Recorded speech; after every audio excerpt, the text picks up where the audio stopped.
Up next on American Black Journal, we're closing out the year with my roundtable guests, taking on the latest headlines that impact African Americans. We'll talk about President Trump's impeachment, the Black Lives Matter and Me Too movements, and technology's racial divide. American Black Journal starts now. Masco Corporation is proud to manufacture innovative and environmentally friendly products for the home. Delta faucets, craft-made in Merillat cabinets, and Behr brand paints have all been designed with you in mind. Masco and its family of companies, serving Michigan communities since 1929. Support also provided by the W.K. Kellogg Foundation, a partner with communities where children come first. The Cynthia and Etzel Ford Fund for Journalism at Detroit Public TV. The DTE Foundation proudly supports 50 years of American Black Journal in covering African American history, culture, and politics. The DTE Foundation and American Black Journal, partners in presenting African American perspectives about our communities and in our world. Also brought to you by Ally, Nissan Foundation, and viewers like you. Thank you.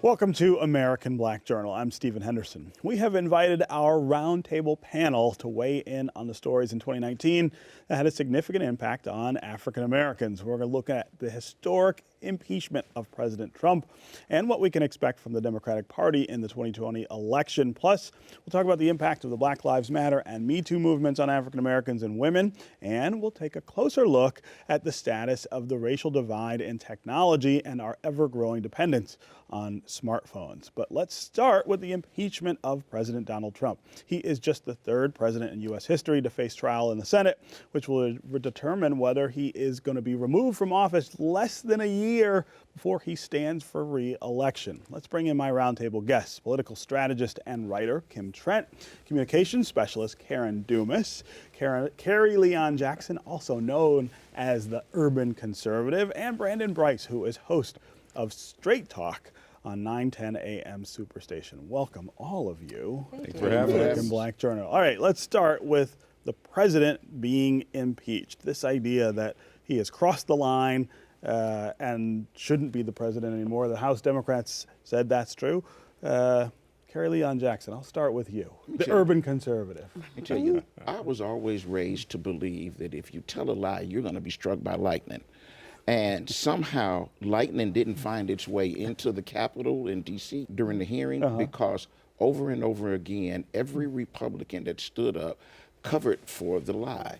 Now, it's very, very clear. If you say, I'm going to hold up $400 million until you do something favorable to me, not something favorable to the country or favorable to NATO or anything like that, but if you do something favorable to me, which is find some dirt on my political opponent, until you give me that money, I'm going to hold that up on money and weapons and you won't get it. That is clear extortion. That's extortion. So for everyone to sit around, all of the Republicans, to sit around and say, he never committed a crime. What's the crime? What's the crime? They know what the crime is. They simply have decided we're no longer going to represent Americans. We're going to represent Donald Trump. The thing is, as I drove out here today, the one thing that I noticed is that we've got a stoplight on every corner. And the only reason that those things work and that we're not driving through all of them is because we all have agreed that we're going to follow some rules. Donald Trump and those current Republicans who are in D.C. have all said, we don't care about the rules. We're going to do what we want to do. And yet I saw a poll recently that showed still 15% of African American men support this president. There's only 3% of African American women, but among whites, he's much higher. Right? Black women have it right, but why can't we get people to say a couple things? Enough? This president is, and I think we have to look in context. He's a person who understands how to use the media. I mean, right now we've had 3 presidents that I believe have been impeached. None have been removed, and quite frankly, people are saying, listen. Let the voters decide next November. Why are we taking away the people's vote? Now, here's the thing. Part of that has to be, look, we're looking at, okay, even if now that he's impeached in the House, it's got to go to the Senate. And the Senate has said day one, it's a roasted chicken. And so I think we've got to look at the facts. If Democrats want to remove the president, run a good candidate. Run a good candidate. And quite frankly, you ain't got nobody right now. Is there a point to standing up and saying, all right, we're going to have the election next year, but this behavior is across the line, and we're going to say called something. This is a man who just in the last couple of weeks was just fined $2 million because of other illegal charity malfeasance that he's engaged in. Right. This man, there are probably a good 15 or 20 other things he could have been impeached for. I think the Democratic Party has demonstrated tremendous restraint. Unfortunately, this was a bridge too far. And I don't understand how anyone who loves this country, who loves the rule of law, who loves the idea of having a president who has an ounce of integrity can in any way defend this human being, particularly after that horrible thing he did with our United States congressman, longest serving congressman in the history of this country, to suggest that he was in hell. There's no floor for this guy. He is the absolute worst person. Let me simplify it. Donald Trump is a clown, and he has turned this country into a circus. His popularity numbers continue to soar because, unfortunately, the more foolish that you are, the more excited some people seem to get. Outside of the time that it's costing, the money that it's costing, the political capital, I'm interested in the moral capital that this country is paying for having this man serve as president. I don't know how we come back. Exactly. He has been divisive. And it has been a distraction from the issues that everybody else should be talking about outside of the foolishness that he does every day. Yeah. So looking into 2020, which candidate do we think would be best to unseat the president? But also, which candidate do we think African Americans should or maybe could get excited Stephen, about? I think you got really one candidate so far who has put themselves out. If we want to talk about winning, it's really Bloomberg. One, he's the only guy that can really compete financially. That is not what I expected you to say. No. Well, here's the there's who I like and there's who can win. Yeah. And I think that's got to be the question is he's the guy that compete and it's name recognition. You're not going to beat this president on what you call good policy. Do you think President stop and frisk is the way to go? I think the right way to look at it is who's got the name recognition and who can win and who's got the That name is really recognition. tragic. That's tragic. I mean, that's a tragic way for our democracy to function, that we just say, this is not a 12th grade prom You think Senator election. Booker's going to beat? This is the presidency of the United States. You think Cory Booker's going to I beat think that Donald he's Trump? listen, I think I didn't say anybody is he who a has better a D candidate. I after said, can his he name win? is my candidate. His or her The only name is candidate my that's candidate, going to period. win, the only one that's going to bring out the number of people that are going to be required. You've got to match what happened in 2018. Right. It's going to be Joe Biden. None of the black community is never. They'd line up behind Mayor Pete before they're going to line up behind Bloomberg. Behind Mike Bloomberg, And Bloomberg can spend as much money folks. as he wants on commercials and put as many black faces in those commercials as he wants. Everybody's going to remember. None of he those was- candidates. No, Stephen, can win. but I And that's think the right- I agree, and I've said this before, that if in fact, but they have to leave Joe Biden alone. Joe Biden is an older gentleman, and so he does things So that is may Donald be Trump. misinterpreted.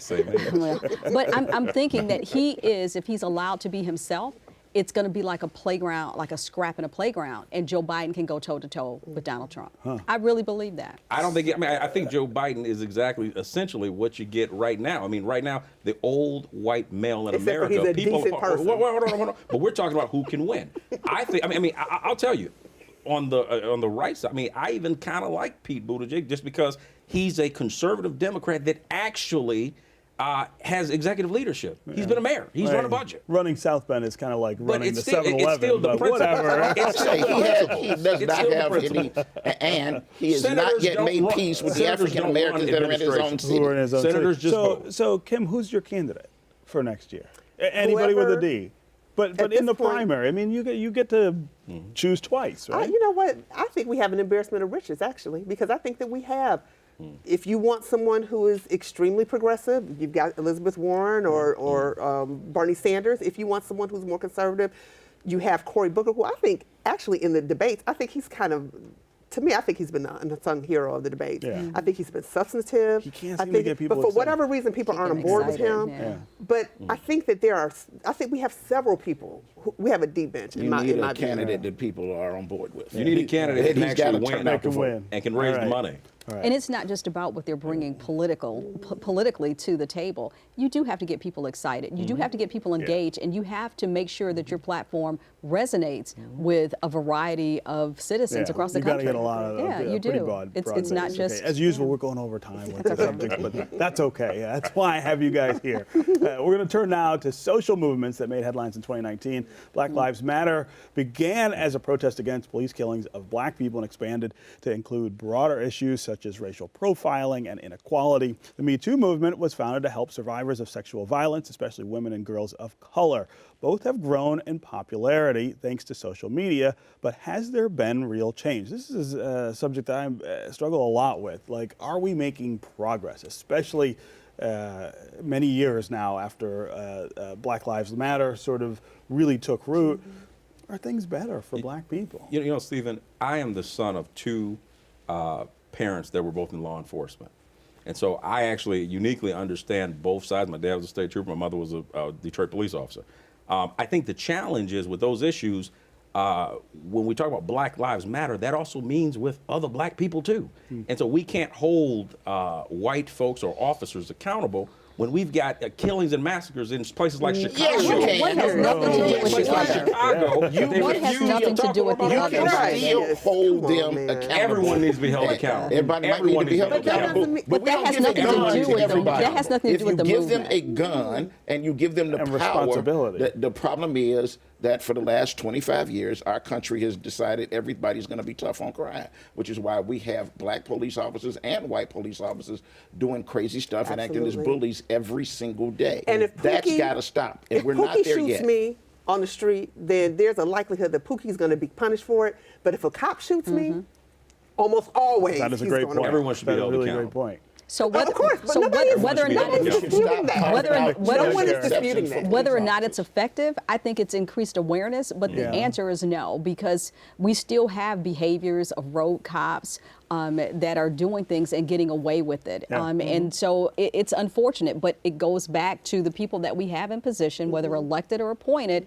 that we're not holding You accountable. see what And you I- just said? You said rogue. Here's the problem. It's not rogue. no. They're trained. They're at the That's academy. right. They're But they're not- told but they're not- this behavior, in order for it to go from one department to Well, another, that's right. for it to be every state and every department, And it's not rogue. Well, That's but what I we're think, taught. but I think it is, because this is my thing. If you have a bad person, then that person's going to be a bad professional. So if you have a person that's a racist, that is now a police officer that's afraid of black people, then so maybe that's the wrong word, No, they're but just a racist they're police not. They're officer. trained to protect But and the point serve. is, the people who are standing up as the leaders of law enforcement, the law enforcement community, when they have opportunities to say this is a bad apple, he makes all law enforcement quiet. people look bad. Yeah. No, not only they're not quiet, Yeah. they defend nonsense. They They do. defend Yeah. the murder the of accountability. African American, particularly the African only American place that you've men. got I've a almost good never prosecutor seen is Wayne County. the only right. That's true. it. That's You've it. got That's one true. good prosecutor That's out of true. 83 counties. So you need more prosecutors that actually have said what you did is a crime, and I'm going to send you to I'm jail. going to send you to jail for it. But before we run out of time on the subject, I want to get to Me Too. And I want to start with you two, the women on the panel. Is that movement making progress? And is there a difference between the impact it's having on women of color and other women? Who wants to go first? Who wants to go first? I mean, I also think there's backlash with Me Too. Yeah. I think that it's an opportunity for some men to feel like they're being victimized rather than looking at, how misogyny, how rape culture plays out, and really taking a look at what we can do so that my son and your son and this next generation is, no one is saying that you have to be Alan Alda, like this sensitive, loving, That's not a bad Yeah, it's a bad Alan Alda. How many people will get that love reference, right? I'm old, right? We're That's what I old. just proved with that reference, that I'm an old person. Who is Alan But I knew Brandon wouldn't know. But I mean, the point is, you don't have to be. No one is saying that everyone has to be, this kind of girly man or Right. whatever other people try to frame it as. I think what we're saying is the kind of behavior that you would want for your daughter, for your wife, for your. Why would you not demand that Go do of that other everywhere. people? So this idea, you know, I see now that where Oprah's being castigated because sure. she's calling out folks. Well, everyone should be called. Why are black women left unprotected? Yeah. When black women are victimized, I feel like there is an effort on behalf, particularly of black men, to rally around whoever's been accused, whether or not that person. That's why We R. have Kelly got seen away that with it. R. Kelly. R. We've seen Kelly that for with some of years. the It was others. a joke. People were making jokes about him and how he was treating 13-year-old girls for years, until finally Dreamhampton, Detroit's own, did a documentary that really showed the depravity of this man's was actions. And then going on. finally people said, oh, well, I guess he's not that great. I got to turn off that music. But they right? still bought his music. And they're Go ahead, still Karen. listening to it. But That's right. that's the thing. I mean, I do think that it has increased a level of awareness and a consciousness. And I'm going to stick my neck out and say, hopefully, a consciousness on both sides, because I do think that men have to be aware of their behaviors, of their practices, and the possible interpretation. Intent and interpretation are not always the same thing. And then on this side, we've got to understand how we carry ourselves. It's not blaming the victim, but also in terms of speaking up and knowing that we have a system behind us that will protect us if, in fact, those accusations are right. On the flip side of that, we've seen a lot of people wrongfully accused, misaccused, losing their. No, that's not true. Well, if you look yeah, at FBI well, statistics, about 4% I meant in terms of people, misinterpreting or interpreting actions of some men, saying, "Hey, this was." If they feel violated, then it is wrong. I agree with Karen. I mean, it has brought out more it has to awareness. go both I'm ways. a lot more aware of that. Some of the behavior that I had in the past, I shouldn't do now.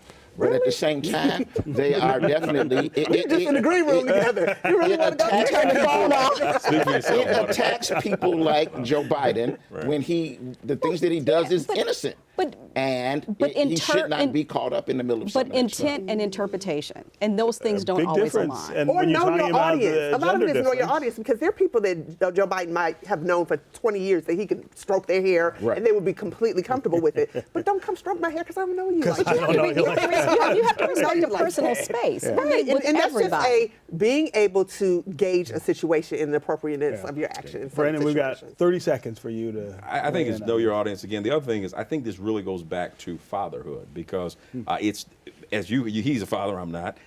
It's his responsibility as a dad to inform his son the do's and don'ts, and just to respect women. Right. On the flip side to that, if a father has a daughter, he's got to be honest with her and say, this is how your dress or how you act can be misinterpreted and misrepresented. All right, But the so- father has to know in order to teach. Father does have In to know. order to teach, That's right. That's right. That's right. Can't teach what you don't Right, know. because R. Kelly has children. Sadly. Hello, somebody. Now that just scared the entire audience, right? Finally, the role of technology in our lives. It seems we can't do anything anymore without picking up our smartphones, our tablets, or computers. I am one of the worst offenders of that. Plus, new technology is showing up in all types of workplaces, including the manufacturing and service industries, yet the digital divide is continuing to leave low-income people in particular and people of color at a real disadvantage. This is something that I notice a lot in the neighborhood where I was born in Detroit, over on the west side near Livernois and Grand River. The real gap between connectivity for people in that neighborhood and the place where I live now, it seems like it's getting wider, not narrower. Stephen, the difference between the haves and the have-nots, one is technology. Everybody does not have a laptop. We assume that. The other thing is, and I'm going to say it on the air, I believe Google is going to do more harm in the future than help. And the reason why I say that is because now they literally profit off of negative algorithms. And what's the first thing that a job does? They Google you. Right. And if it's and black men, let's be honest, are the ones that they're going to say, we don't want to give them an interview. And That's so an I interesting- think I have that's not something. heard anyone say that. Technology is not the friend to African Americans if we don't do something about The it. easiest way to there's always been a divide between minorities and white America. It's our job to do something about it. Well, You've right, just got to what do you remember do? that Those folks are being left behind, so we've got to do something to bring them up. Whether it's give them a laptop, whether it's provide free Wi-Fi in minority areas, you've got to actually take and give STEM classes and things like that. You've got to take some sort of effort to try and bring those other people apart. The rest of society is going to go ahead and they're going to run on down the road. We've got to go back and bring those folks up. I know one of the things I was, I'm sorry. No, go ahead, Kim. One of the things I was excited about at Wayne State was that for our very lowest income students, you got a giving them laptop. You would give them a laptops now, right? laptop, which I think is really important. I think that it also points to the necessity of having people of color at the top of the food chain in Silicon Valley. You want to have, because these are not issues that people naturally, not many people, I'm sure Mark Zuckerberg has never been on Livernois and Grand River. So Actually, it's he has. important. Well, he has. He took him around. I know she made over there. I know she did. Portia Robertson definitely did. He rode through on a bus. Well, I came. think exposure matters, because as with a lot of things, minorities may not have them. When they have them, do they know what they're for and how to use them responsibly? And you talked about social media. People have to distinguish between how to use that as the free and effective marketing platform tool that it is, and trying to get back at your baby's father. You've got to be able to weigh that responsibly and know what it's for. So I do think that exposure will make a difference, but we've got to elevate the educational platform for minorities overall. I think that is such a good point. Yeah, because you still have a generation that gap. While Dr. Vitti, Mr. Wilson, you've got all these people that are contributing to making those things that are going to help. We still have generations in between there. And going into this 2020 election, we know that Russia actually targeted African American consumers of information. So we have to be so on our P's and Q's about not forwarding nonsense. So, we got to know Snopes.com. Got to understand what it's for. Understand what it's for. Right. All right, before we end, I want to give everyone a chance to make a prediction for 2020. My prediction, Trump gets reelected. Democrats win they got the House, they win the Senate. Oh, you think they'll win the Senate? Yep, absolutely. Trump, so then we'd have stalemate. This election is about years. Trump getting reelected, not about the Senate, and that's why him and Mitch McConnell have different ways of how they want to focus on this impeachment hearings. That segment of America that decided not to vote in 2016 is going to vote. They're upset, and Trump's not going to win. That's your prediction. My prediction is Trump is out. There's going to be a much larger voter turnout in 2020 than there was in 2016 and in 2018. Well, we've seen some Republican interest groups say that they're going to work against the president. Some of the conservative groups that haven't been happy with what he's done. Never underestimate the power of Middle America. They won't tell you who they're voting for. You mean Middle America, they're losing their farms and their health insurance? Those guys? Middle America who showed up at that rally. Record numbers of farmer suicides. Showed up at that rally in Battle Creek. Record numbers of farmer suicides because they are losing their farms right and left because of this man's those same people that he's talking policy. about also voted for Barack Obama. Those people are upset. Those folks know good and well that they are sorry about they elected Donald Trump. I might not like that current little commercial that's running because of the woman that's in it, but the truth is that's how Which commercial? What's the white woman in Romeo, where she says she voted for Donald Trump. Oh, yeah, she says she doesn't want to vote for him anymore. Right, she's not going to vote for him. That's the America that he's more worried about. That's why he's so worried about Joe Biden beating him, and why they're lying to you about, because that poll that you saw, read the bottom of who actually did the poll. It's not accurate. There's no 15% of African American men supporting it. I don't know. You got 9% in 2016. Maybe it's up. And now that everybody's seen who he is, you're going to get 7 or 8%. Well, because I serve a just and merciful God, we will not have to endure 4 more years of Donald You say Trump. this won't happen. No, I just think that I just think there's so much fatigue with this man. Although certainly that 30% or so of Americans who like him, they're not going anywhere. They're going to stay with him. But I think that middle, I think that those moderates, I think that the independents are going to move us in a different direction. It sounds more like a hope than a prediction. Well, no, I do think that is my prediction for 2020. Well, I'm going to push politics aside and not necessarily predict anything, but I am going to hope that in 2020, everybody has a clear vision about who they are and what we collectively want. I'm going to put my cynicism aside and hope that at some point we really start to move the needle forward and stop having conversations about the same things that we've been talking about for 30 years 50 and years. really invest in progress, not just the protest. invest in each other, and really sincerely try to be and do what we say we're trying to do every day. Yeah. Wow, that's a great. Good answer. That's more of a hope too. But I like that. The Democrats run a great candidate. Hope that. Hope the Democrats run a good candidate, right? All right. Well, Happy New Year to all of you. Thank you, Stephen. And, Happy New Year thanks to for you. being here. Thank you. Yeah. All right. That's our program for today. You can go to AmericanBlackJournal.org to get more information on our guests and to check out past episodes. And you can always connect with us on Facebook and on Twitter. Happy New Year. We'll see you next time.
Masco Corporation is proud to manufacture innovative and environmentally friendly products for the home. Delta faucets, craft-made in Merillat cabinets, and Behr brand paints have all been designed with you in mind. Masco and its family of companies, serving Michigan communities since 1929.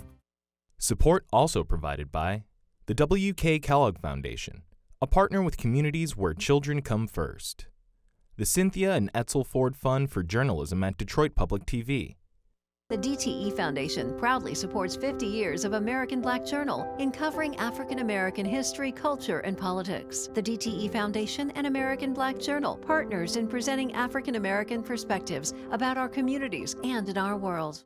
Also brought to you by Ally, Nissan Foundation, and viewers like you. Thank you.